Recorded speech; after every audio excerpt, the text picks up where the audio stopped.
Hai teman-teman, kembali lagi bersama saya David Syadi, dan pada video saya kali ini saya ingin bicara mengenai branding. Nah, branding itu kan sekarang kan era digital ya, semua orang udah ngerti lah branding, terus endorsement, terus pakai apa pencitraan, pansos segala macam itu saya nggak bicara ke situ ya, saya lebih bicara branding. Nah, buat kalian yang baru UMKM, baru mau mulai usaha, mau bikin dessert box atau mau bikin bakmi atau bikin apa, ya mungkin kesannya masih ya, terlalu jauh lah. Gua nggak usah ngomong soal branding dulu lah. Yang penting ini jual tiap hari, jual 20 mangkok bakmi aja gue udah seneng. Nggak salah, nggak salah ya. Tapi buat mereka yang sudah mulai mapan, sudah istilahnya sudah mulai berkembang, kamu juga harus memikirkan branding kamu. Branding kamu dalam artian apa? Branding itu sangat-sangat luas ya. Saya kasih contoh misalnya, kalau saya jualan bakmi, ya. Bakmi Koh David, simple aja. Apa yang kalian bayangkan kalau ada namanya bakmi Koh David? Yang pasti di Cina. Kenapa? Koh David ya kan. Jadi penggunaan kata koh itu sebenarnya termasuk part of branding, ya kan? Bukannya sembarangan gitu. Jadi untuk menyatakan koh gitu kan ya. Koh itu kan biasanya keturunan Tionghoa ya pakai. Jadi bakmi Koh David. Identik dengan apa? Ya mungkin non halal.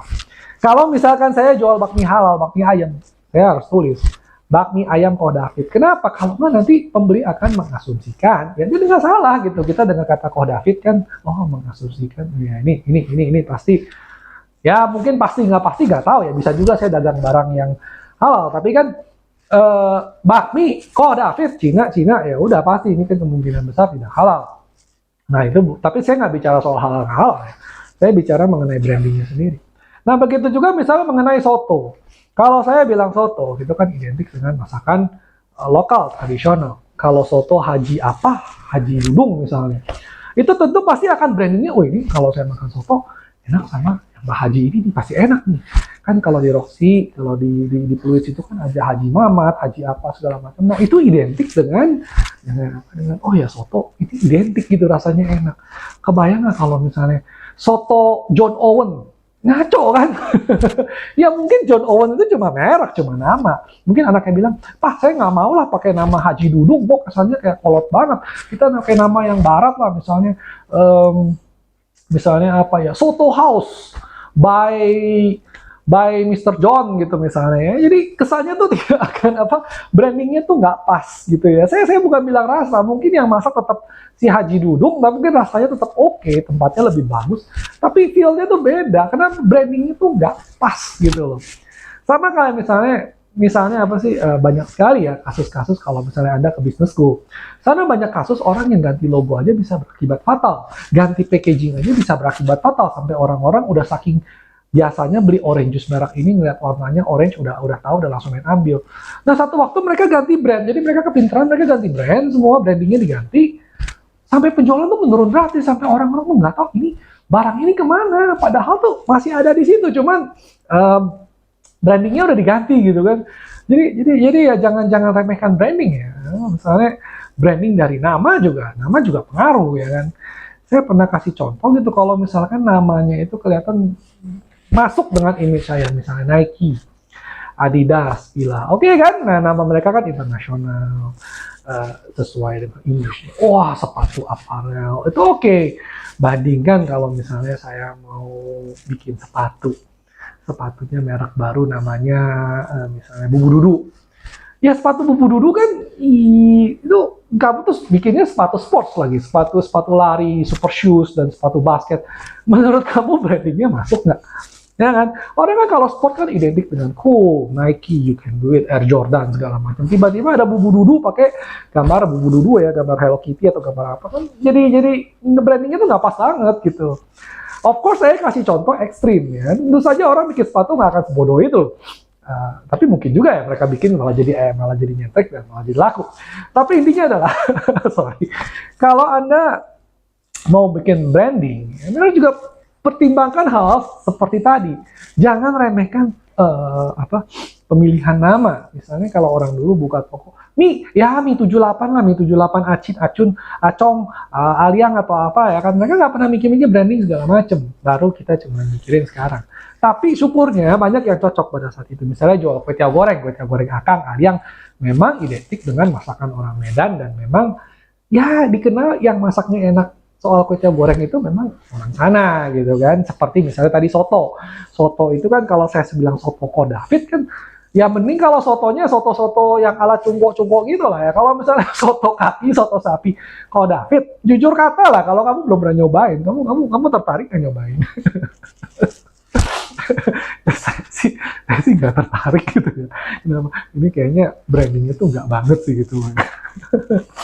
Ya, jadi jangan menyepelekan branding. Karena kita nggak pernah tahu kapan kuliner kita sukses. Bahkan kadang-kadang ada orang ya misalnya jualan cilok biasanya kan kalau di gerobak itu paling cilok berkah, cilok rejeki, cilok rahmat, cilok apa. Ya memang nggak salah, itu harapan mereka, itu branding mereka.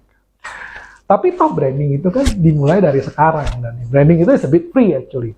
Tapi jangan remehkan branding. Kenapa? Karena kalau misalkan kamu ada hoki untuk sampai berkembang, branding itu akan menentukan 30 tahun, 40 tahun ke depannya ya. Jadi jangan menganggap remeh juga sesuatu ini.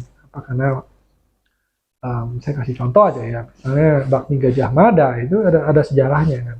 Kalau dulu mungkin namanya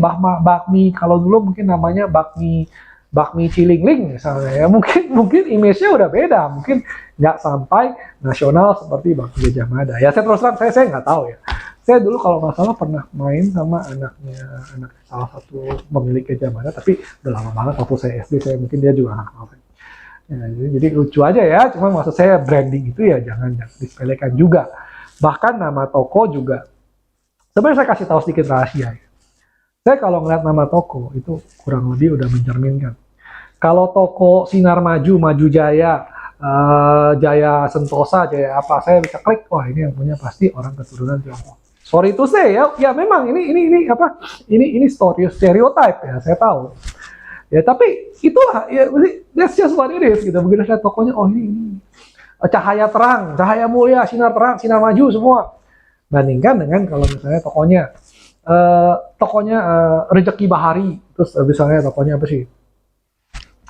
Mungkin yang berbau-bau lokal ya. Nah, itu saya juga pasti kan mencerminkan bahkan dari cara mereka apa sih desain tokonya ya. Kalau warnanya merah terang gonjreng ya udah tahu lah ya siapa pemiliknya. Ya jadi bukannya gimana, ini hanya pengamatan gitu. Jadi jangan sepelekan branding. Jadi kalau gitu saya mesti ganti branding. Enggak apa-apa gitu loh. Kalau memang kamu kayak misalnya contohnya saya tadi, kalau memang saya jual bakmi Cina ya yang misalnya ya sorry ya pakai non halal ya sudah. Memang bilang aja bakmi Ko David karena memang itu yang saya ingin promosikan bahwa bakmi saya memang halal. Ya kan? Itu cocok gitu loh dengan image-nya engkoh. Tapi kalau misalnya ya kamu mau jualan soto, ya kamu jangan pakai Ko David ya lucu gitu kan. Nggak branding itu kayak nggak banget gitu lah. Misalnya kamu mau bikin nasi kebuli, pasti namanya pasti kan ke timur tengahan. Kenapa? Karena apalagi kalau Indian food kan pasti namanya ya Queen Sandur lah, ya Prabu House ya segala macam. Nggak mungkin kan namanya Indian food by Ko David, by Encek Atong gitu kan lucu gitu kan. Nah jadi saya nggak tahan ketawa juga sih. Nah, tapi ngerti ya maksudnya ya. Jadi jangan sepelekan branding juga gitu loh. Kita harus memperhatikan branding, imaging. Bahkan kalau sudah masuk certain stage di level tertentu, penggunaan warna pun sudah menjadi part of yang harus nggak boleh sembarangan. Misalnya saya kasih contoh mungkin satu yang villa lah, saya ambil contoh villa. Mereka itu kan identik dengan biru, putih, merah. Ya, dari dulu desainnya kurang lebih. Kalau misalnya tiba-tiba mereka bikin sepatu yang kuning, merah, hijau gitu kan, jadi orang lihat, oh ini bukan villa. Kalau desain villa yang tahu saya dari jauh saya lihat, oh ini distinktif gitu kan, ada ciri khasnya lah. Terus terang saya bukan tukang sepatu, jadi saya nggak tahu what it is. Tapi kan oh ya ini tahu, ini desain Nike misalnya, ini tahu. Di luar dari tanda centrangnya, kalau tanda centrangnya semua orang tahu itu Nike. Crocs lah misalnya, kamu nggak usah lihat itu merek Crocs, kamu tahu itu sendal Crocs, kenapa modelnya tuh unik banget gitu loh. Nah jadi itulah namanya branding gitu loh. Jadi orang tuh langsung mengidentikan produk kamu dengan brand kamu. Nah inilah yang kita nggak boleh main asal sembarangan gitu ya, termasuk dalam soal memberikan nama. Memang nama itu harapan. Kamu bilang, saya cuma jualan cilok lah, saya nggak mikir-mikir soal nama. Tapi ingat, nama itu harapan. Nama itu juga menceritakan banyak sekali mengenai produk kamu. Seperti saya contoh bilang tadi, Koh David. Dari situ saya sudah bisa mengambil 5 kesimpulan. Ini yang punya orang Tionghoa. Ya, ini kemungkinan rasanya nggak mungkin mie Jawa, ya kan? Nih, walaupun mungkin bisa aja saya jual apa? Mie nyemek atau maksudnya mie tek-tek, ya kan? Tapi kan ya orang kan nggak akan ngecek bener. Pokoknya gue baca itu ya gue pikirnya begini, ya kan? Jadi ya kamu harus pastikan pemilihan nama, pemilihan image, pemilihan menu semua itu harus pas. Jadi misalnya nih, saya kembali ke contoh tadi. Kalau saya buka restoran bakmi Koh David, apa yang kamu pikir akan ada di dalam? Bakso goreng, mie pangsit, ya kan, mie tiongsim, ya kan? Kalau tiba-tiba ada gudeg, kamu mau coba nggak? Iya, ya lucu kan gitu. Jadi kalau misalnya kamu pergi ke toko gudeg lah, gudeg Ibu Hajah apa gitu, terus tiba-tiba ada mie ayam pangsit, kamu kan pada mie ayam pangsit atau misalnya nasi capcay, kamu kan bingung sendiri kan, ini nggak khas gitu kan, kesannya kayak lari sendiri gitu.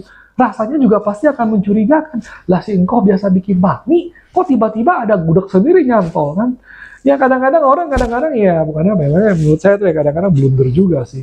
Dia pikir, oh saya buka restoran nih, kan saya nggak mau rugi dong. Kadang-kadang orang udah masuk mungkin mereka sukanya makan gudeg, ya kan, makan nasi goreng, ya kan, di luar mie, di luar steak harus ada apa, harus ada. Ya makin ramai makin bagus lah.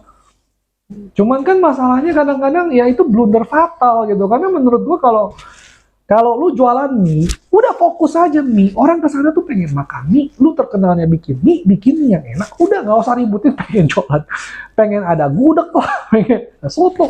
Jadi tuh kacau balau gitu. Akhirnya rasa soto lu biasa aja, rasa mie-nya juga biasa aja. Tapi udah tulis di menu, mau ada salah, mau ditutup juga udah tanggung tulis. Dan jadi jangan, kita juga harus fokus. Kita harus peduli, pikirkan mengenai branding kita. Jangan sampai kita bikin keputusan yang sebenarnya lari dari image brand kita sendiri. Oke, nah sekian dan terima kasih. Saya belum pernah bikin video sampai ketawa sendiri. Ya, terima kasih telah menonton. Kalau ada suka ya tolong di like dan subscribe. Masih banyak lagi video-video yang lain yang seperti ini juga. Oke, makasih.